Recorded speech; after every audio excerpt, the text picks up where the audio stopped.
Hey, everybody, Jim Cummings here. And if Tigger were here, he'd say, thanks, everybody, for bouncing on in here and enjoying the show.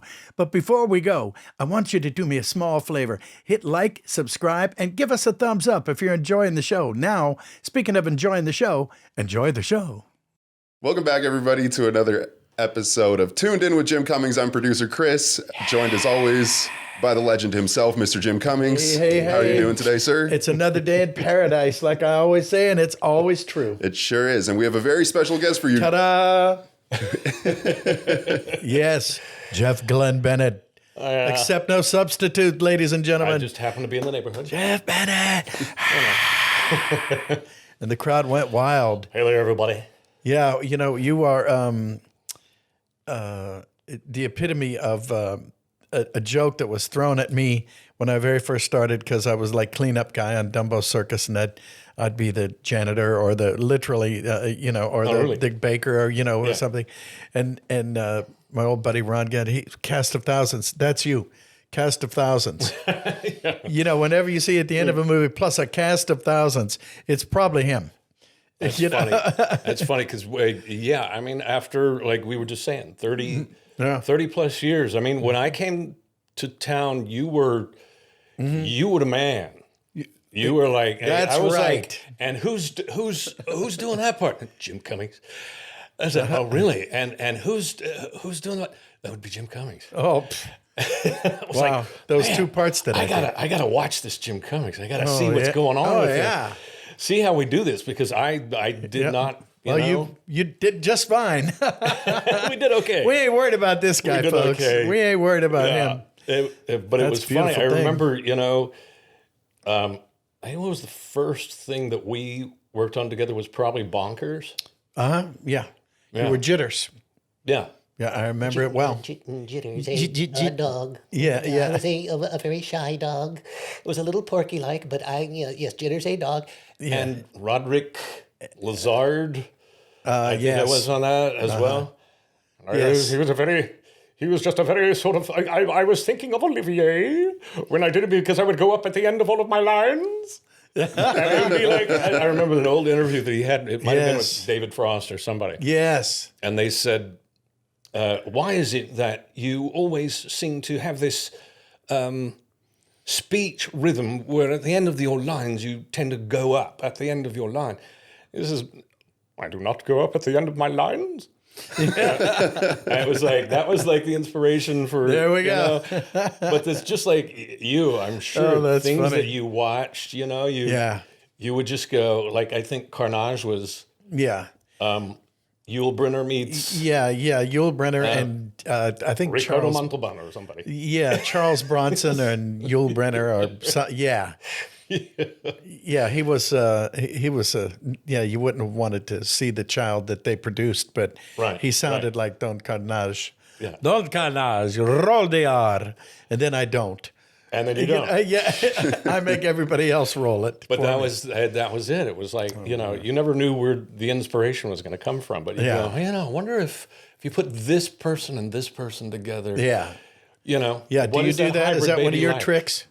Yeah. I mean, that was what I would do with a bunch of different characters. They just ended up being hybrids of people that I grew up watching Or it was like somebody said, hey, this character's kind of like I specialized in 70s character actors for the most part. So it was like, he's kind of like a Don Knotts or something. Like, I would just go right into doing the Don, because I watched him so much growing up and he made me laugh, and the guy won about 12 Emmys in a row. Oh, Barn.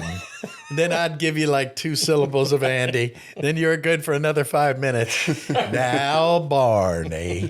Well, and then he'd be off on it. Yeah. Right. The legendary, the outtakes. Oh, my God.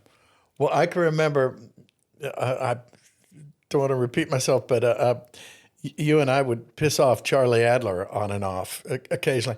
Jesus Christ, just cut to the chase. Say the line, for God's sake. Would it kill you to say the line? They're paying you. Yeah. Come on. Jesus crap. What time is it? Oh, my God. He still does that to me. Yeah. And I'm alone in my closet. Yeah. At home. Please, I got to be somewhere in 5 minutes. Your mother's ass. Come on, let's go. He's calling you up, Jeff. Oh God, it's taking you forever. Let's go. Let's do this. Yes, that's right. But I remember the show that the three of us. I think that was the first time I worked with both of you. I'm sorry.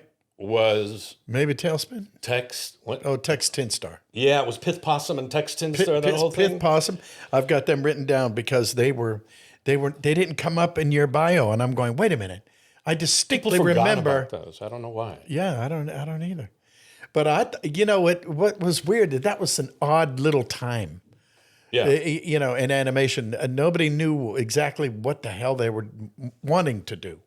It seemed like it came out of a lot of. It's kind of like Cartoon Network. The things that came out of Cartoon Network at the time. Yeah. Like Johnny Bravo and Captain Chicken and Powerpuff Girls and all that. Yeah. Disney was kind of doing some of that with these shorts. Like Bonker started out as a short. Yes. And the Pith Possum thing those were shorts and everything. And I think that was Bill Kopp, right? That was Bill Kopp who did that. I think so, yeah. Who was the mad genius. He was a character himself. He himself was Bill, wherever you are. How are you? Bill Kopp, come on, man. Yeah. But I remember that was an interesting time too, because I had just I was just cast as Johnny Bravo. Mm-hmm. And I literally had an audition like down the street for Tex Tin Star right after that. And I was like, so what do you want for this character? He's like a young Elvis. Just do like a young Elvis. Just what you wanted to hear. I just did that. Yeah, I just did that. Yeah, so I did it. I was standard Elvis a little while ago. Yeah. And I was like, what are the odds? There's no way I'm going to end up doing both of them. So I'm just going to, there's only so many ways you can do Elvis. I'm like, you want old or young or, you know, how on heavy? The toilet? What? It's not. No, you don't. That's right. So, no, he was like, I want young. And I was like, okay. So I ended up doing him. Pretty much the same way I did. Yeah. And then he comes to me like 2 weeks later after we start doing it, because he cast me, and he's like, so what's this Johnny Bravo thing I keep hearing about? And is it Elvis? Are you doing Elvis? No. I was like, well, kind of. He said, Carl Perkins. You were doing Carl Perkins. You were doing Wayne Newton. I was doing a touch. Just mostly Wayne. Mostly Wayne. Yeah. So I kind of got myself into a little... So whatever became of that? I mean, not much. Johnny went on. Yeah. And Tex didn't. Oh, That's what happened with that. Well, that could have happened anyway. But yeah. With or without Elvis. I think that's part of why they just didn't remember those roles. That's right. Well, what about Pith? Seriously. Yep.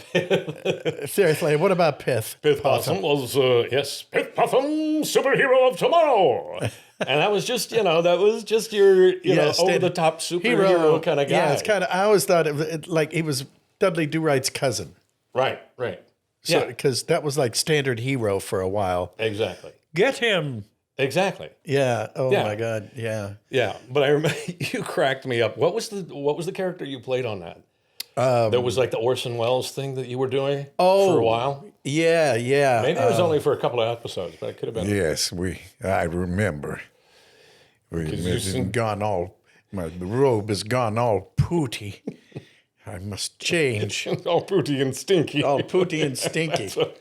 Yeah, I don't know what the hell. I just remembered I lost it because that was we had a great cast. Yeah, we did. Yes, and I think Charlie was like, maybe I'm thinking about what was the one where he was it Earthworm Jim, where he was where was he Professor Monkey for a head? That must have been Earthworm Jim. That was Earthworm Jim. Yeah. Professor Monkey. Which was another sort of, he's a superhero, but he's a worm. Yes. Yeah. That was, Dan Castellaneta. Yeah. But that is so like you. Yeah. Yeah. God. Oh man. Wow. We've had way too much fun over the years. I know. I know. I would say between the two of us, we might have a few credits. Yeah, I think you might be onto something. Mo came up to me one day, Maurice LaMarche, and we happened to be at the same album record store. Oh, Just looking through vinyl, and he said, "Do you realize you have like over 1,500 credits?" And I was like, "No, I don't. I haven't been like I just watching. get up and go to work. I haven't been looking. I just get up and go to work. Yeah." And he's like, "No, you have over 1,500 credits." It's like that's a lot. That is. You know what? Now that you mention it, I guess it is. That's a hell of a lot. Yeah. You know, for I have as like you say, 200. I have 150. So 1,500's got to be good. times 5. Yeah, but who knows? What really stood out to me looking through your career is how many shows that you'll voice like 15, 20 characters on. Like, like Dave the Barbarian, for example. I love that show. And you played like, I think, like 15 different characters. It was like just going through all the credits. True. It's like, which is often why I can't remember. Yeah. Yeah. Well, I mean, remember when you did? And I'm like, and like, because it was like one of a lot of them are like, you know, a one-line character or something like that. You know, right, like it's like, you know, you'll be playing the background characters Trojan as well. Soldier number 4. Exactly, literally. Yeah. But I wanted to ask you, how do you just like keep coming up with new voices? Like, how do you have all these voices stored in? Well, I don't. How do you do that? I don't always. Well, Is it like imitations, like you were talking about earlier? Like, A lot okay, of maybe them- I can take this person and this person, combine them into something, and that'll be another one. Or Yeah. Some of it is like taking the impression and going a totally different way with it. But I mean, for years, you know, I ended up doing a lot of like the Joe Pesci kind of stuff on different shows. Yeah. And I would be, you know, like on Animaniacs, I'm pretty sure you've done a few. we did that, and Mighty Ducks was that way, and then Powerpuff Girls. Ace was like, he was the leader of the Gangrene Gang. So, you know, he was always talking like this. Don't get those Powerpuff Girls, you know. Yeah. It was like kind of and it was the same. It was kind of the same thing with Mighty Ducks, but it started out, and these always end up as like accidents. It started out as like, I remember Jamie saying, no, they want him to be. He's sort of this former like jewel thief criminal. So we want sort of this a little Errol Flynnish, a little bit. George Hamilton a little in there. Almost like a Peter O'Toole or something in there, you know. And he's, oh, that's great. And then the next week they said, no, they don't like the Peter O'Toole. Just go with the Pesci. Oh, wow. It's like, Yeah, well, I get those guys confused. Yeah, Peter O'Toole, they Joe said, no, Pesci. they want him to be like an actual sounding criminal. Yeah. So Joe we're going Pesci. with the Joe Pesci. Yeah. Oh, God. Yeah. Like- or the De Niro. Yeah, it's not the first time I dug the hole. I'll dig the hole this time, all right. Yeah. Well, you want me to dig the hole? I'll dig the hole. Oh, He God. was bothering me. Spider, he's always on my back. I had to shoot him. Yeah, and that makes, and I knew guys like that in real life, and makes perfect sense. Right? You gotta solve a problem. Goodbye. Yeah. See, now we gotta dig a hole. But you didn't know any ducks like that. Yeah. Yeah. Oof. Yeah, I'm afraid they did. But enough about this gay banter about Youngstown, Ohio. Yeah, let's get off this subject real quick because people are looking at me. So anyway, it's all the stuff that used to get you kicked out of school too, Yes. right? Because absolutely. that actually did happen to me. I'd make a joke about it, but Oh, man. Back in Texas, there's something wrong with this boy. You know that, Right. I spent a lot of time in the hallways. Yeah, me too. You know, here you go, get out. Yeah, get Because out. they'd be rolling it's Jeff again, you know. They'd be rolling the historical documentary or whatever, and we'd be in the back. Me and another buddy would be in the back doing it, you know. Oh, they got me right in the, you know. Yeah. It was always something, you know. It was like, all right, get out. Yeah. Or you know, end up doing Don Knotts or Travolta or something in the back. Oh, going, yeah. I swear, the guy looked like he was on fire. Yeah. You know? I can't believe it. Unbelievable. Oh, He's another one that, you know, it's like, I will have something else for the audition. They'll go, oh, that's great, but let's try the Travolta.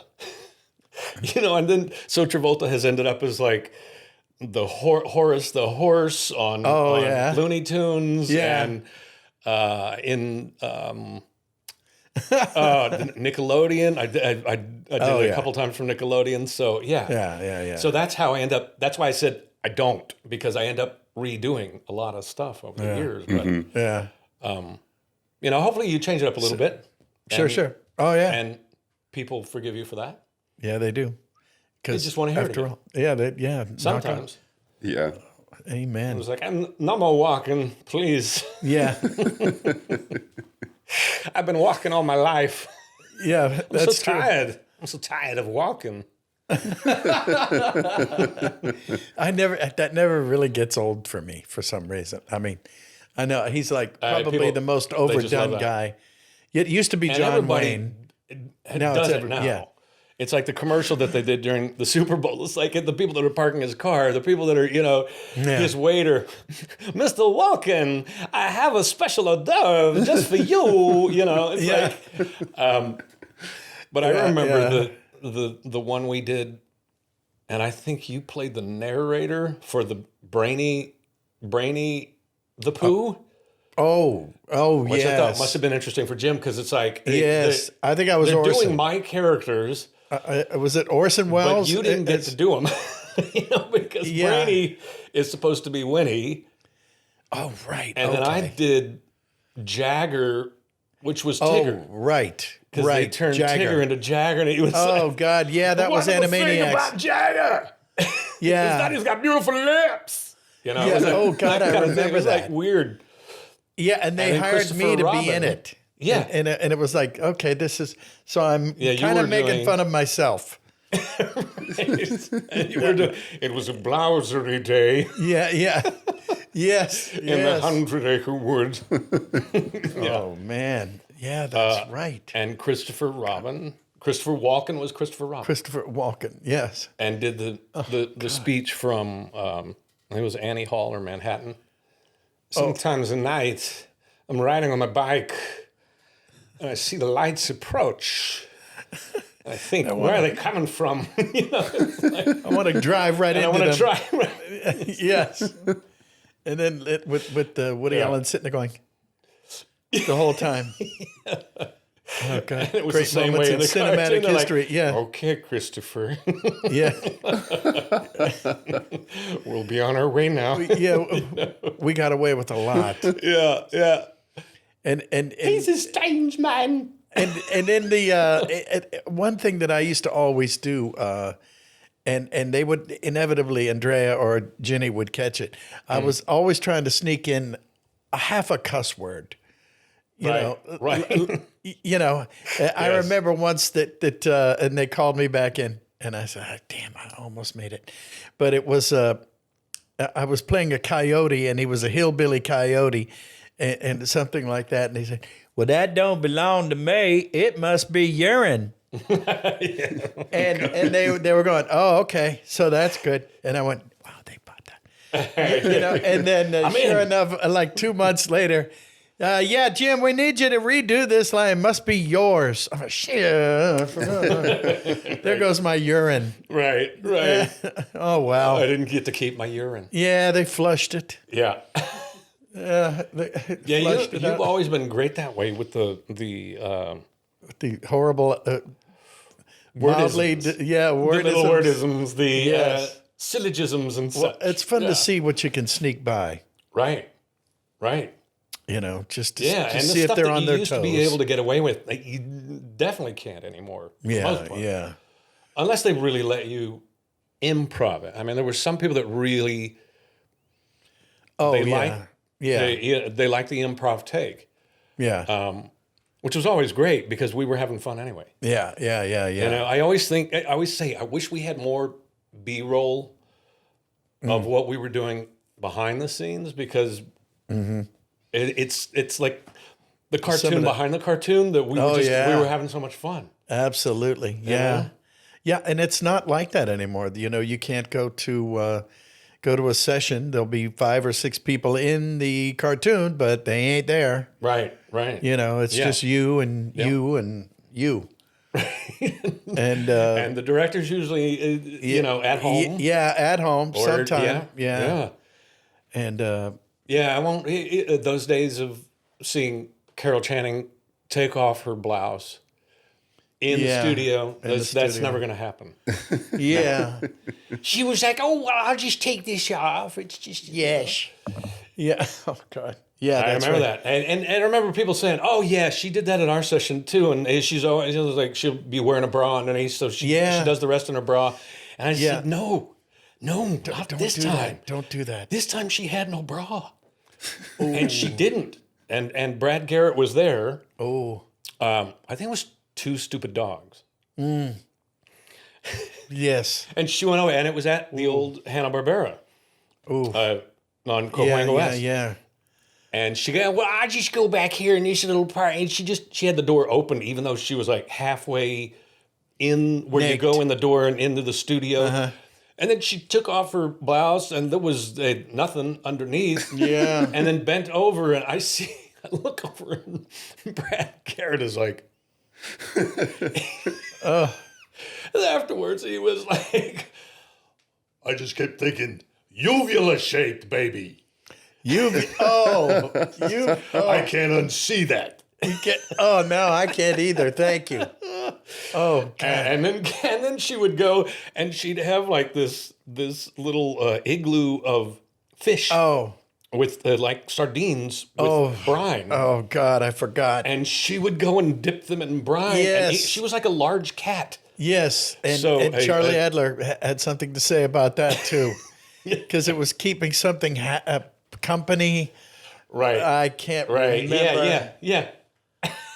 Charlie Adler. Yeah. Sorry, folks. God, we're having this big inside joke in front of all these nice people. Yep. Anyway. No, I think that's great because Jim's told that story, a similar story so many times of her, taking that off. And oh, yes, this is marvelous. This is great, sweetie. Yeah. Can you put this up on the hanger, sweetie? Thank you, sweetie. And she would wear those very loud, not prints, but they were like heavy, like heavy cottons or something. So every time she got up against the mic, it was like, it sounded like somebody reading a newspaper. And it was like, and it was the same thing with her bangles and she had tambourines. She would wear tambourines for a fashion statement. Right. Yeah. My mama did the same thing in Johnny Bravo. Yeah. She would wear all the jewelry, and she would, wow, Johnny, this is wonderful under Brenda Vaccaro. Oh. And she's wearing all this jewelry. Oh gosh. And at the same time she's saying to May, where'd you get that damn stuff? I'm like, she's 5. Yeah. She's 5, and she would start cussing in front of May, and there's Jeff back there, Jeff Whitman, May's dad, going, I see him kind of going, ooh. Ooh, yeah. Yeah, and May's like, what, 12 at the time? Where the hell did you get that, honey? Oh, my God. Yeah. That's beautiful. Oh, God. Oh, the damn earrings. Can't stand it. Well, now May cusses on her own, so it's... she finally made it. She could finally cuss. She learned from the best. Yeah. Oh, God. That's a terrible memory that we're not going to ever talk about again. Right. But I was just looking at some of the cool stuff that we've done, and a lot of people don't know that you are one of your biggest characters, and you're not even really doing a character for him, the man in the yellow hat. He kind of sounds like you. Yeah, that's what threw me off. That's him. That's him right there. That threw me off. Yeah. Literally, I remember because Sue Blue was like, the first day. Oh, honey. They'll play us our auditions that we did, and it was like, didn't we usually do like 3 or 4 takes or something? And I remember saying, so which one did you end up going with? And she went, oh yeah. Oh, honey, it's just your own voice. Just your own voice, honey. Yeah. And I went, oh. Now what? How's that go? Yeah. I was like, I need the riff. Can you play it for me? Yeah. And then they play it, and I go, that's it. I'm going to be doing that every week? Yeah. Yeah. Yeah. It's just talking like this. It's because I'm so not used to that. Yeah. Can we make him like the man in the yellow hat? Something? No, just your own voice. Yeah. That's right. Yeah. You and Frank and right. and you as you got to do a little squirrel. Oh yeah, that's true. We got to hear some squirrel.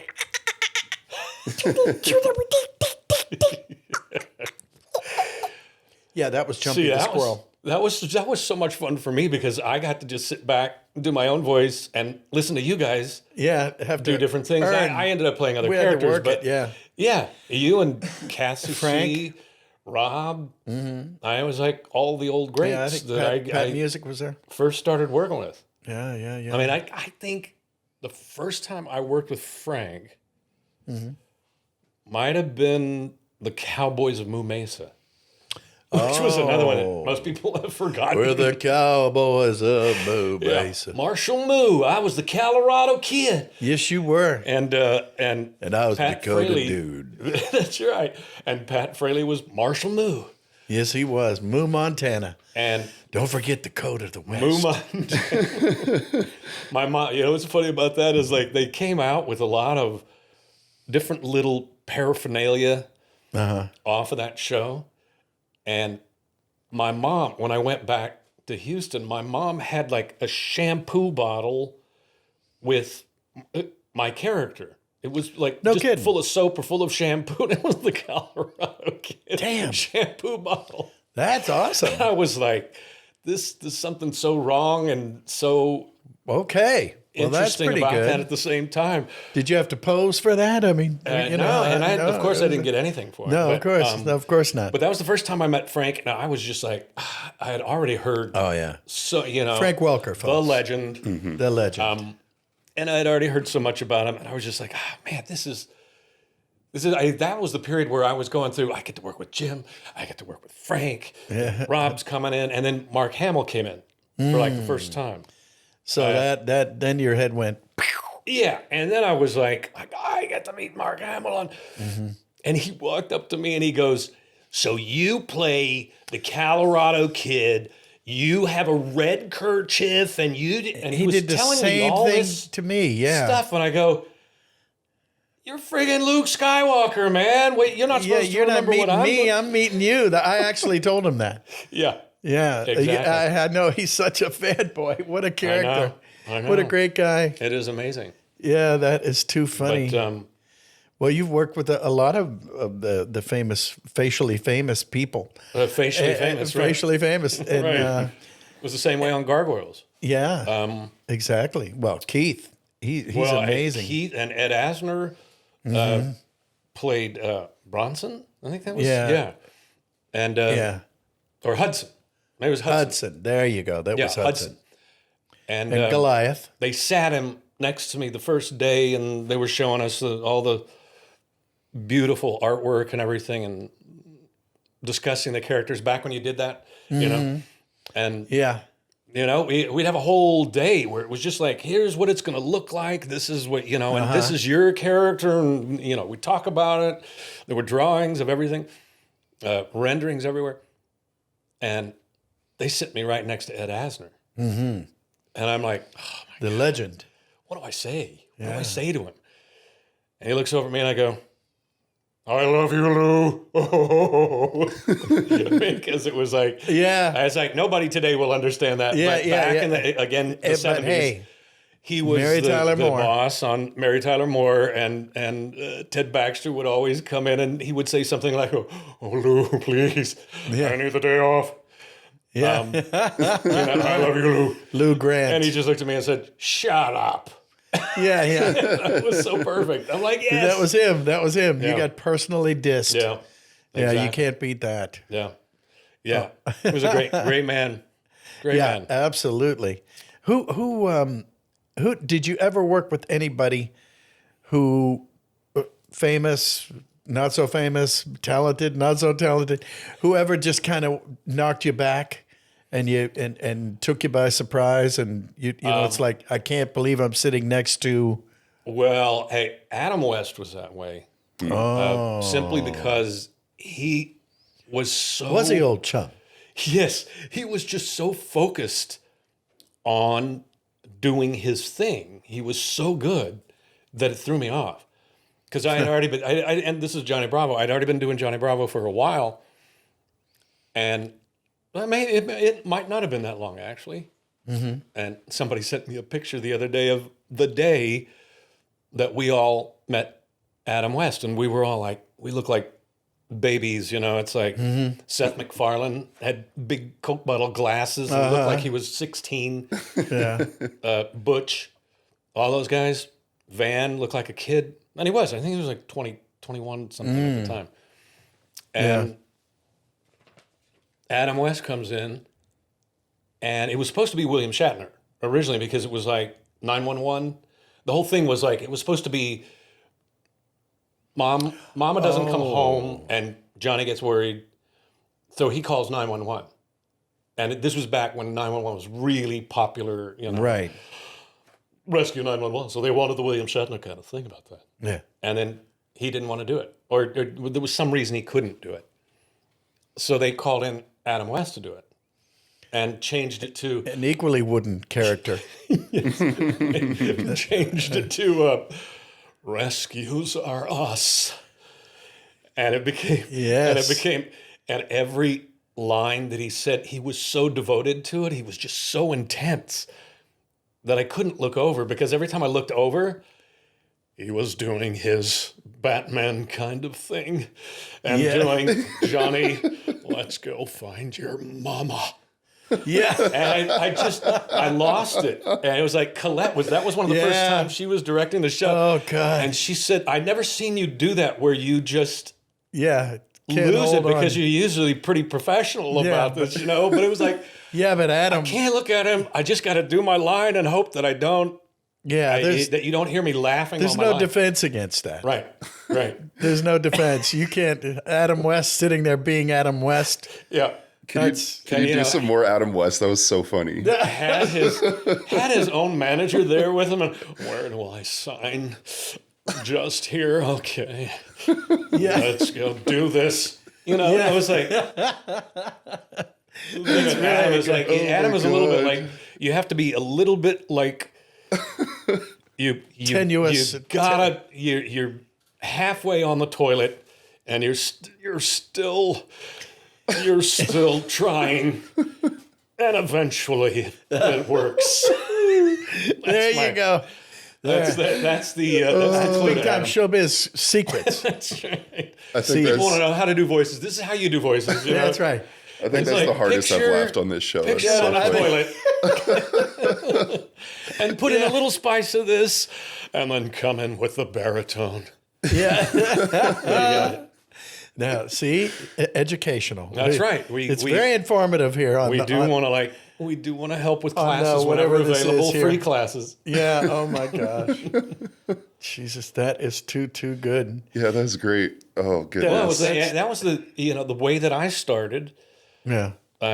As a kid, and it drove my parents crazy because well, good. we all did that. That's a good start. I remember seeing, I think it was Tom and Jerry, the little duck. What was the duck? Plucky? Was it Plucky Duck or one of those? Oh. And it was kind of like, and it was a little bit real like Donald cute, Duck. and it but a a really smaller version. cute, yeah. And he would run around and Quacky Duck Yeah, or Quacky Duck, something like that.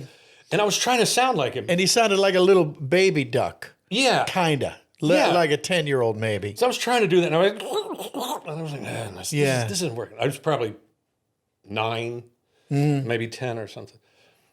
But I ended up coming up with the helium thing, which we all, a lot of people ended up doing. Yeah. And I was like, Oh boy, it's a swimming pool. Oh boy, it's a swimming pool. That's the helium voice, folks. Or Gremlin. And then I for a couldn't while stop it was doing it. called Gremlin. I couldn't, day and night. My parents were like, my God, what are we going to do? Yeah. What are we going to do with this Jesus kid? Christ. He's never going to get a job. Please go out and play. You know that. Yeah, what are you going to do for a living? Right. I'm so worried about him. Yeah. I was like, What are we having for dinner? Okay, let's go. Yeah. please shut up. Son, sit down, son. Sit down. Deep breath. Deep breath. So, but that's the first one I ever remember where I watched something and I tried to do it. And then that's just what came out. It wasn't the actual thing, but Wow. Close enough for government work, I guess. And what was your very first gig, your first voice, your first gig, your first cartoon? Ooh. Prince Valiant. Prince Valiant. Prince Robbie Valiant? Benson. Wow. And that was the one where Stu Rosen called me up Oofta. and said, hey, give me your best Frank Langella. And I was like, Frank Langella, Your man. best Frank Langella. So Dracula. over the phone, I'm doing, what I thought was like Frank Langella. I just remembered him from the old vampire. The old, and Mr. Smooth. that's great. I'll see you at Screen Music tomorrow, 9:00. And of course, he showed up at 9:45. Yes. So with donuts. Right. For himself. And smoking behind the glass. At the time, Yeah. you could smoke in the studio. I don't think you could smoke Putting where a cigarette we were. out on a cruller. But that's right. Pat Fraley does that great impression where he's like, he's got the cigarette and the cruller and the coffee. Yeah. And I go, oh, that one sucked. Do it again. Yeah. And at one point, I remember Rob poked me and he goes, look at it. The whole box of donuts is gone. The whole thing is gone. He finished that whole thing. We're still not done with the session. Yeah. He's calling in for reinforcements. And he abused me for 4 hours because I had all the lines. It was my first job and I was the villain. Really? So the villain had all the lines. He So was your like, first job you was with shall the not dreaded... come and tell me. And then, 3 minutes later, I'm still talking. Robbie's over there going, waiting for his one line. Oh, yeah, well, that's what I was going to say. And, and then, but he saw, I was probably sweating. Because after every line, he would go, oh, well, that one sucked. Let's do it again, but let's try to be better. Yeah, or that's whatever. good. And I was like, oh, no. Oh, God. Is this what all of them are like? Yeah, I'm not sure I want to do this. Yeah. And Robbie took me aside and he goes, hey, don't worry, man. He's that way with everybody. Yeah, he's that way with me too. Yeah. I was like, okay, I can make it. I can make it through this. Yeah. But that was the first job. And then Oof. How old were you? I was 29, maybe 28, 29, something like that. Yeah. Because I That sounds about I got right. here in 89. Yeah. Yeah. January of 89. From Houston? Yeah. Or Houston, yeah. Yeah. So, it was 89. And I think that probably wasn't until 92 or something, 92 or 93 that we did those. Yeah. And then James Bond Jr. with Corey Burton. Mm-hmm. As The Coronator. James Bond Jr. As James Bond Jr. And then I was IQ. Oh, yeah. Grandson of Q, who was very much like a young Terry Thomas. Oh, yeah. He did this sort of thing, but he had this sort of sibilant S in a way. But he was a genius who came up with, this is a ballpoint pen that's also a dart shooter. So be careful. Yes. It's that kind of thing. She was a very small, round Right. thing. Right. But I remember I was just getting ready to take Sue Blue's workshop Oh. at the time. Because she had that book, and I remember reading the book like on the way out. She and Andrea had one that I took. The two of them together. Right. That was my intro Wow.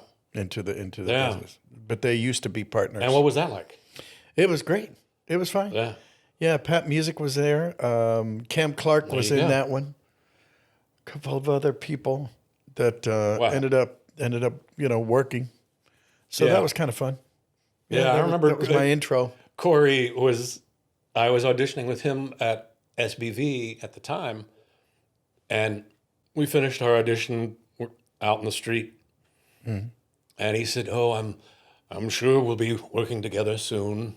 You're very good. I can tell. Yeah. And it was like maybe 3 weeks later we were doing No James Bond kidding. Jr. Wow. So it worked out pretty well. That's pretty darn cool. Yeah. And I think Bonkers was not long after that. Yeah. Yeah. It was, Yeah. That sounds about right. Yeah. Yeah. We went through so many auditions for that. It was just ridiculous. Yeah. Finally broke it down, and then you were jitters, like I think, as we said, I hate my life. Little jitters. I thought that was a cool character. And Rita Moreno as the elephant. Wasn't she an elephant or something? Yeah, typecast again. Typecast again. Yeah, yeah. And somebody's girlfriend. Wasn't she supposed to be like? And Ron Perlman was there. He was. Yeah. Yeah. With his cigars. Yeah, he would smoke the cigar. Yeah, and he he was Knifke or whoever. I think was it Knifke? I think that's right. Wow. Chief Knifke. Yeah.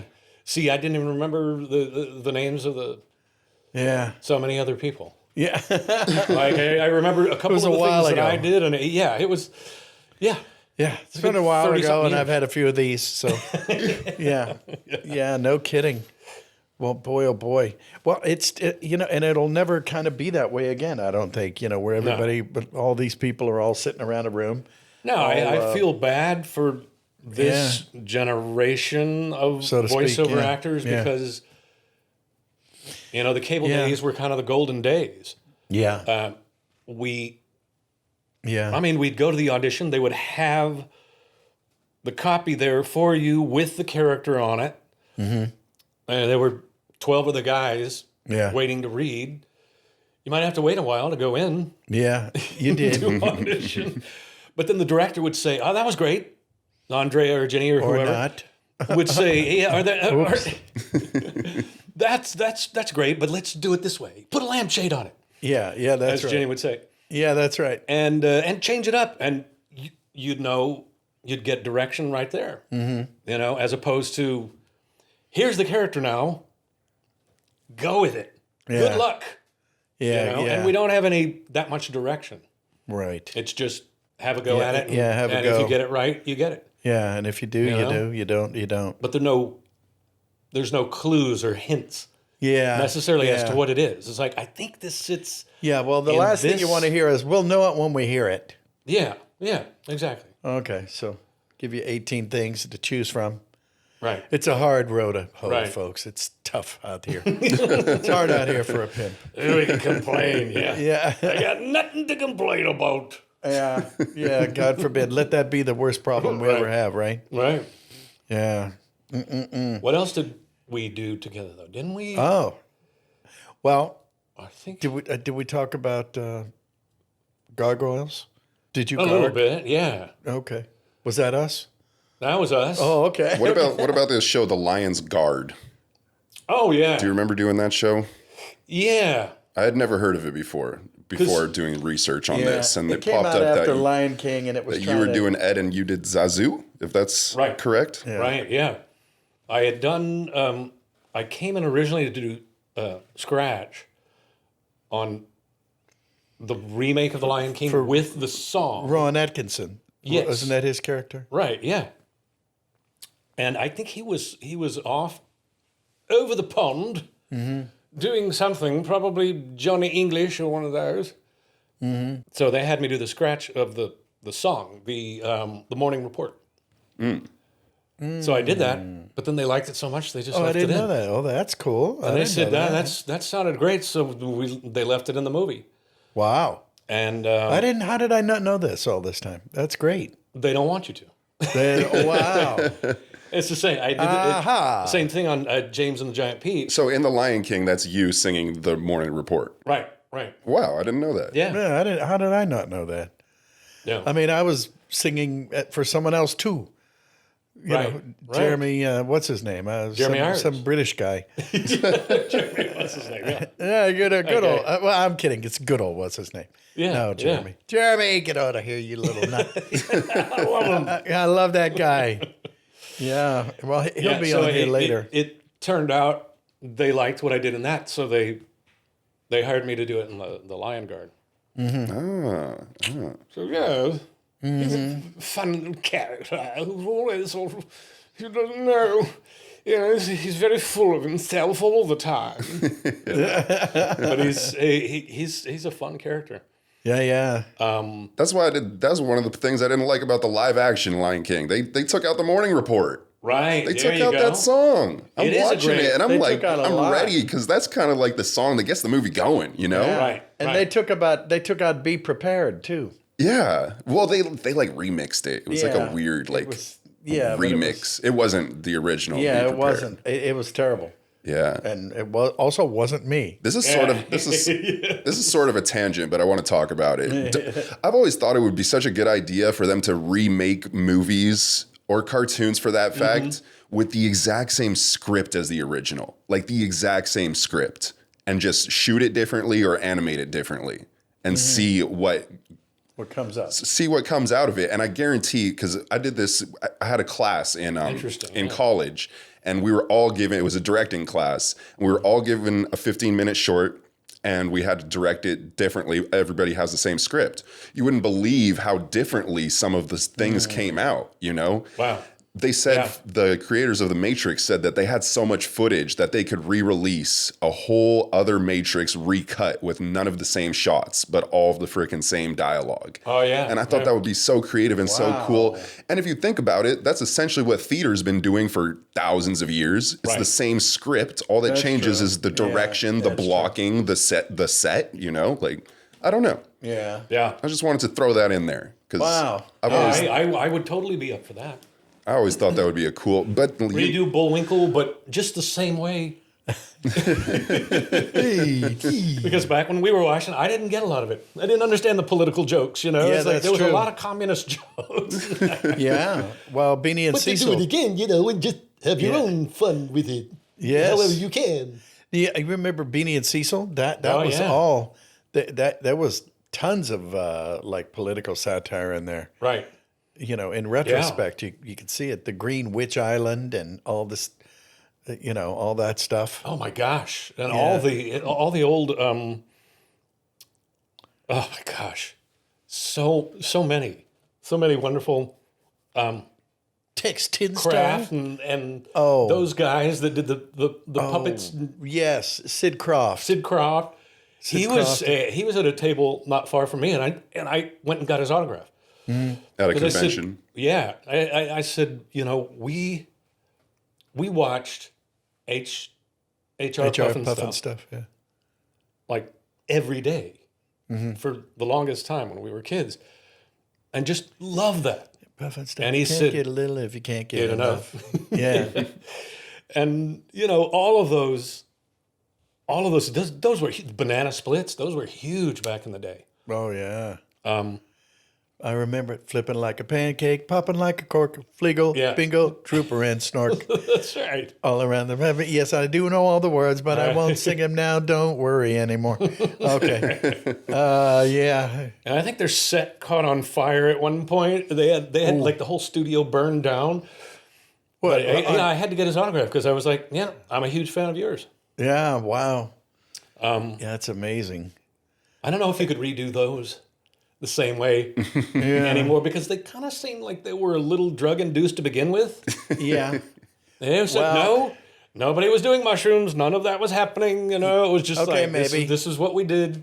Yeah. and we just had fun with it. Well, the way that they made H.R. Pufnstuf's mouth move, it was just a big, giant clamshell looking thing. That his eyes were up here and the mouth went up and down like that. And it was a guy and he was on a hinge. And the mouth was this far open, like at any given moment. And in order to make it look like he was talking, he had to jump up and down to make the lips smack together. So it looked like he might be saying something close to what he was really saying. But it was awful. and you just loved it. That was the era of all of that. It was like Clutch Cargo. Clutch Cargo. Clutch Cargo was another one where they had the human mouth. Yes. And then they animated around it. Yes. And it was a black and white cartoon. So it was like everything was like Mick Jagger style, you know, and it was like it was just so bizarre. Oh God, that was the weirdest also freaking seemingly cartoon. drug induced, but probably not. Probably not. You know? Yeah. Clutch Cargo. And in Speed Racer and all those. And, yeah. Spinner and Paddlefoot. Remember the dogs and yeah. Anyway, wow. Okay. Sorry, we're going way talk back. amongst yourself. We're going way back now. Yes. Hey, remember when there were the Wayback rocks? Machine? Hold on. Yeah. Talking rocks. That was fun. Yeah. Well, I remember, after when I would come home from school, it was like the Flintstones, Gilligan's Island, and Leave It to Beaver. There's like 3 back to back. But the Flintstones, That's true. it started out as a primetime comedy. It was a primetime show. I think it was the first one. I think you're right. First animated primetime. Right, I think. right. Yeah. I remember but just anyway. thinking that was like Boring the heck the greatest out of the audience thing. by talking about Yeah, that's true. That's true. Talk amongst yourselves. We are. Then, what about me? What did I do? Yes. And I remember when we did, Yes. which was the Book of Pooh. oh, yeah. Remember yeah. the Book of Pooh? Mm-hmm. Which It was a fine book. Funky. That was a funky Pooh because there were a lot of songs that we had to do that were very intricate, kind Yes. of Beatlesque, Yes. written kind of songs. And I was doing Yeah. Piglet at the time, and I did. Oh, dear. And I'd have to sing these sort of piglety songs, but sort of as the George Harrison part. So I'd be singing, I don't know why we come around here. And it would be just like all these minor keys Wow. and stuff. And I'd be like, I'm never going to make it through this song. Yeah. I don't think. And they go, did okay, you? well, let's play the track. Now you sing with the track, but it would be like you doing melody, and I'm singing like. It was just so bizarre. Oof. Thinking, Those this is are like painful times. Piglet in the Beatles. It just wasn't. No. It was a wild. Don't try that at home. show. Yeah. Yeah. We'd spend a lot of time getting those songs right. That is so damn true, isn't Yeah. it? Yeah, and they were odd. Mm-hmm. They were odd songs, and the guy who wrote them only dressed in orange. I can't remember. God bless you, buddy. You're a great songwriter. He only dressed in orange. What do you mean? That's interesting. He only dressed wore in orange. orange. Like he wore like orange pants? Only orange jeans, orange, I'm sure, underwear. He had orange shirts. He had 100 orange shirts, 100 orange, lots of orange shoes. Orange. He only dressed in orange. That's so interesting. Yeah, and so it's a You got to go with your inspiration. I guess. If plea you're for inspired by orange, It's like you got to go orange. the pink lady in West Hollywood. Right. Oh, You know the pink lady? Yes. She only wears pink and she wanders Angeline. around. Is that her name? that I don't her know. name? I don't know. Yeah. She's been around forever. She's been around forever. Yeah. Oh, yeah. They've And been she usually around drives forever. up like in a pink Corvette or something. yes, that's right. Yes. I saw the car one day at like, it was somewhere in Tarzana or something. And I'm like, Yeah. she's here. Angeline's here. Yeah, Angelina's there. Yeah, and she's got her, and there's like 8 people out there going, yeah, I have seen her. yeah, and the other 10,000 are going, Right.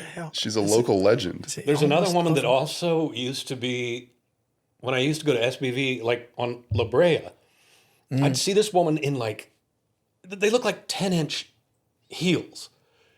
oh, And she also had this huge beehive hairdo, and people would call her like Giraffe Woman. And wow. she'd be walking on these, I can't stand up and do it, but she'd walk on these heels, and it looked like she was back. Like she was, like her whole thing was like she was this way. She was She was sliding. like she was walking against the wind or something. It was Oh, just wow. so strange in these big Yeah. heels. Everybody thought the wind's just going to blow her over at some point. She's just going, ah! yeah, I miss all our old weirdos. I know. We don't We have had a any, lot of them. we don't have any good weirdos anymore. I blame COVID, damn it. Oh, you pull up to a studio and yeah. see plenty of them. Yeah. Yeah. What's that guy doing with the back of his car? What is he pulling out of the trunk there? Yeah. And why are you washing Well- my windshield? Even working with Jonathan Winters, I mean, he came up to me in the parking lot. Mm-hmm. And I don't know if he knew that we were going to be working together. But he had his medical bag with him, which looked like it was from like Jonathan Winters, 1949. the inspiration for Robin Williams and everybody else. Everything. And, And you worked with him X amount of times? yeah, Yeah, a me couple of too. times. I'm happy to say. Yeah. Yeah. But he came up to me in the parking lot, and he's holding this medical bag, which I think pretty much held everything he Props. needed. Yeah. Yeah. And then you'll enjoy this, being an Ohio guy. He pulls something out of his pocket. Oh. And he comes up to me and he goes, "Ever seen one of these before?" And I go, "No, Mr. Witt." And I started to say, that's a buckeye. Ever seen a buckeye up close? Let me tell you about buckeye. And then he goes into buckeyes for like the next 5 minutes. What's a buckeye? It's like a nut. That grows. It's like the Ohio State Buckeyes. We have 10 million Buckeye trees, and they grow. They are in the. Yeah, I can't believe I never even knew this. Yeah. Oh, yeah. I always wondered Buckeyes. what a buckeye was. That's why they're called the Buckeyes. And if you chop them off before they're ripe, they're like porcupines. They're green. That you can't catch them. You have to let them hit on the ground, then pick them up. See, that's pretty much the script. Then throw them at your friend. That's pretty much what he was telling me, and I'm going, yeah. Why am I in the Hanna-Barbera parking lot listening to the Buckeyes a 5-minute diatribe about Buckeyes? But then we walk in together, Ohio State Buckeyes, and go do Johnny Bravo, and he was hysterical, and then after he kept everybody after for like 30 minutes just telling stories. Yeah. Well, I usually I don't have them here right now, but I travel with my drumsticks a lot of times. Oh yeah. And we were doing. I guess it was the Addams Family. I was Lurch, and Rip Taylor was there, and Jonathan was there, and he says, Rip goes, "I want you to take one drumstick and hand it to him, just one, and then stand back because he's gonna do something. He's gonna do something crazy." So he took it, and I think he did that. That was probably the first one, and then he went, yes, Kemosabe. Well, must follow me. Oh, wait, here, hold this. Oh, he fell asleep. Yes. And he went on. They've got blowguns. Yeah, and I always do a blowgun for some reason. Yeah. But yeah, he didn't have an off switch. No. And you could really see. Yeah, that was his whole show. He would come out. Yeah. When we were, at least when I was a kid, we'd watch his show, and he'd bring this big trunk. There'd be this big trunk out on stage, and he just pull something out. Yeah, before Carrot Top. Ooh. Did. Yeah. Put it around his head or something, and the same thing, like, be careful, this is Indian country. And, it was just wild. The things that he would do. Yeah, there's nobody like him anymore. No. There's nobody. I mean, Jim Carrey. Plus, he would he would show up at Bob's Big Boy and entertain people right there. Right. Just in the middle of lunch. Right. Yeah. Notice you're having a half pounder there. I was a half pounder. Yeah. Well, he told me this one story about how he was walking across the parking lot at a Kmart or something, getting into his car, and this lady said, "Oh my God, I can't believe I'm running into you. This is so nice. It's so wonderful. Hi, I've been a fan of yours for ever and ever, and when you do Ed Sullivan and this and that," and he goes, "All right, stop it right there, Missy. All right, fine. Listen, I just want you to know, I'm sick to death of people like you bugging me in every park. I go to the dry cleaner. Oh, you look like Jonathan Winter. I go to the store. Oh, honey, you look like Jonathan Alpha Beta. You look like Jonathan Winters. I'm so sick of that bastard. If he was here now, you know what I'd do to him? I'd kick him right in the knees. Oh my, you're not no, of course I'm not. I'm a chiropractor from Saugus. My name is Alistair Fartnock. Yeah. And he would go and he would berate this guy coming around impersonating me. Yeah, and can I tell you, it's the bane of my existence. Ever since he was on that goddamn Ed Sullivan, he's been and he goes off on Ed Sullivan, pissed off at Ed Sullivan for making Jonathan Winters famous. And then he goes, and she goes, "Well, I really have to go. I'm very, all right, fine. Wait a minute, you don't even want my autograph after all that?" But I thought you were. I was kidding. Oh, it was a joke. Oh, wait, you really are? What do you do? That's so funny. Yeah. I love it. And it's true. He did that. I mean, oh yeah. Jesus Christ. He played so many jokes on people all the time. Yeah. Did you ever work with Seth MacFarlane again after Johnny Bravo? I might have done one or two Family Guys. Yeah. Just briefly. Yeah. Yeah. I think he cast me as like this, like Saudi Arabian guy at a like a waiter at a lunch place or something. I don't even remember what I did, but it was it was something like that. Yeah, I had one of those. I did a. Everything is halal. Everything is halal. Don't worry. Everything is halal. Yeah, but it. I mean that was it. And I had like 2 lines, and we did it over the phone, and it was weird. And he goes, "Oh, okay, well," and I said, "So now I get to say I did your show?" He goes, "Yeah, okay, that's good. Okay, bye." And then that was it. So what show is it? American Dad. Oh yeah. I Right. guess. Yeah. Right. So I had a line, and then I was gone. Yeah. So I'm happy now. I can die happy. You know. I like the fact knowing that. I mean, he looked at the time. I've got it somewhere. I'm not going to show it though. What's that? The picture of us on Adam West Day. Oh, Because he kind of Seth looked like the kid that on Adam the West parents Day. had dropped him off at the studio. Yeah, so he could have fun that day and watch. Yeah. And he was he was one of the writers on the show, but he's like, I didn't always see those guys. I think he came in though to do like a Dom DeLuise thing on Johnny Bravo at one point, because they were hoping Dom DeLuise could do it, and then he couldn't do it, and then he came on to do it. Oh wow. So yeah, that was fun. Dom DeLuise. Boy, there's a name. There's another one. Picked me up from when we were doing, I think it was a Johnny Bravo. And we were on break, and he picked me up from behind and said, "Oh, I love you. Oh, I love you." And I was like, okay.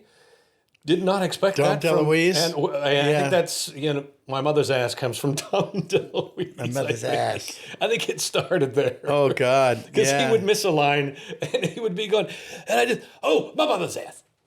Yeah. So... I think that's where Charlie Adler stole. Sorry, we went out of PG territory. Yeah, that's okay. Well, okay.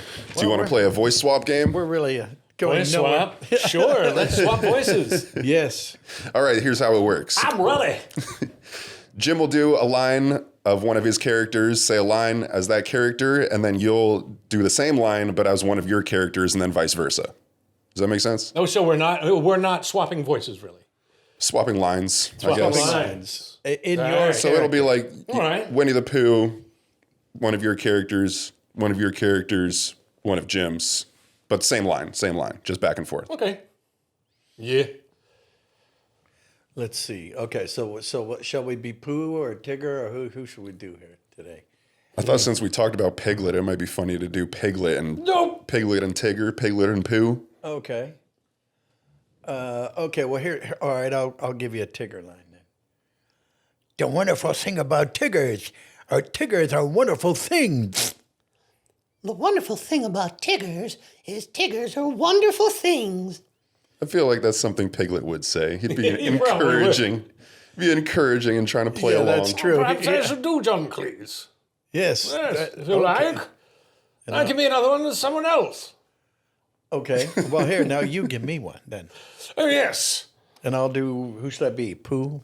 Yes. That'll be, because Yes, that'll be you should do Pooh, and I'll equally say, stupid. Go away! Go away, you children! You should frighten me for hours! Go away, you. You silly children, you frighten me for hours!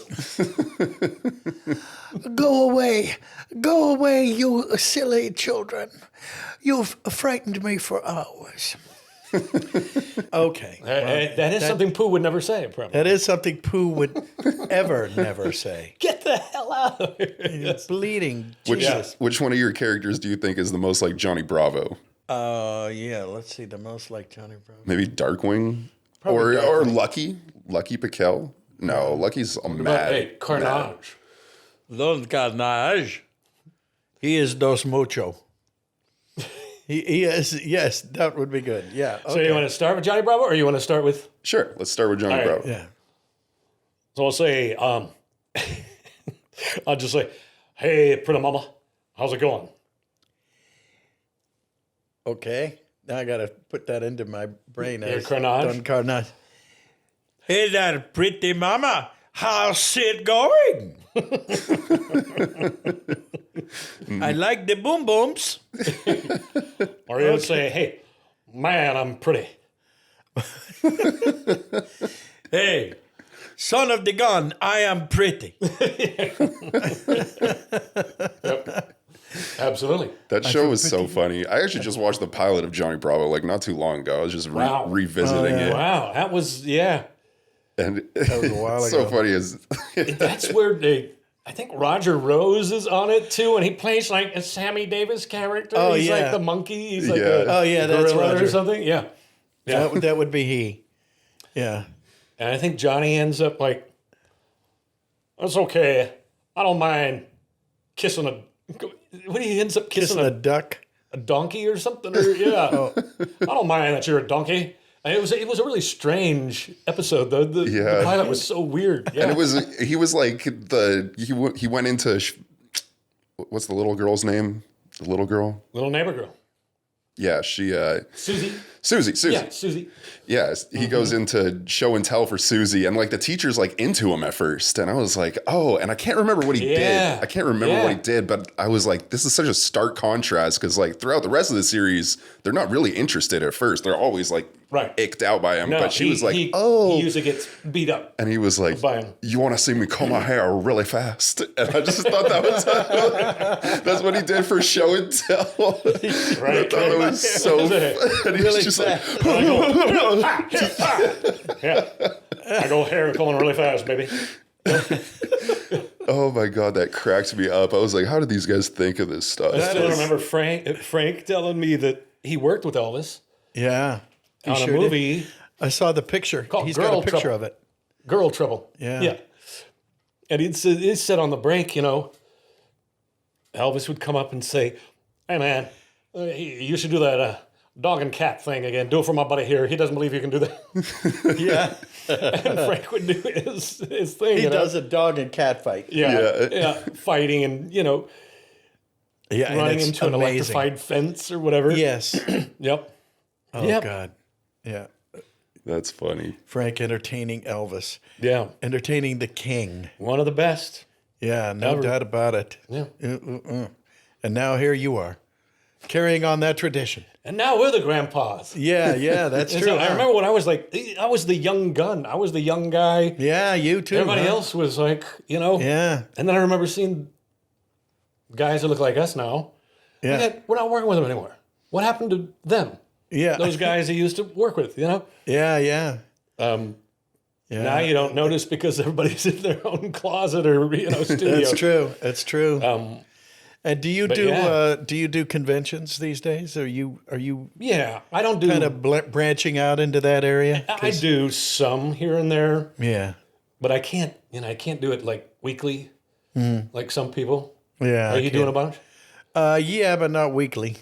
Yeah, A couple a month. right. Get you out of the house. You're doing Anaheim coming up, yeah? Yeah. That's right. In a few days. We should tell. If you have anything to tell people, we should tell them. Come see us. Come see us. It's yeah. June 6th to the 8th at the Anaheim Convention Center. That is very true. I just did a promo for that. Be there. Yeah. Man, oh man. It's a lot of good people. A lot of really good people. I saw they have like over 100 guests. They have over 100 guests. I think we do. I think it's going to be That's a lot. nuts. Yeah. Well, It'll be we're the the only second- two you have to come and see. Right. At the second just- happiest place on earth. That's This will right. be Right across the street. This will be passed by the time this airs. Oh, never Yeah, mind. I was going to say. Did you enjoy it? Did you have a good time? We Hopefully- did too. I remember you. Oh, hopefully you got our autographs. Yeah. And it went well. Yes. And I'm wanted sorry to- if I didn't do the voice you wanted. I wanted to ask you, do you have a musical background? Did you do any musical theater? Do you play any instruments? Because I've noticed that a lot of voice actors have Not proficiency. instruments, but I Sing? I did some singing, You're saying, yeah. for a while. But not with a band or anything like that. Okay. I was choir boy for a while, did that in high school. And there you go. Yeah. Enjoyed singing, but it wasn't like. Didn't light you on fire. No, I mean, I loved it, but it wasn't, something I did all the time. Mm-hmm. Yeah. Just to the radio. That's right. Well, that's how it all starts. Yeah.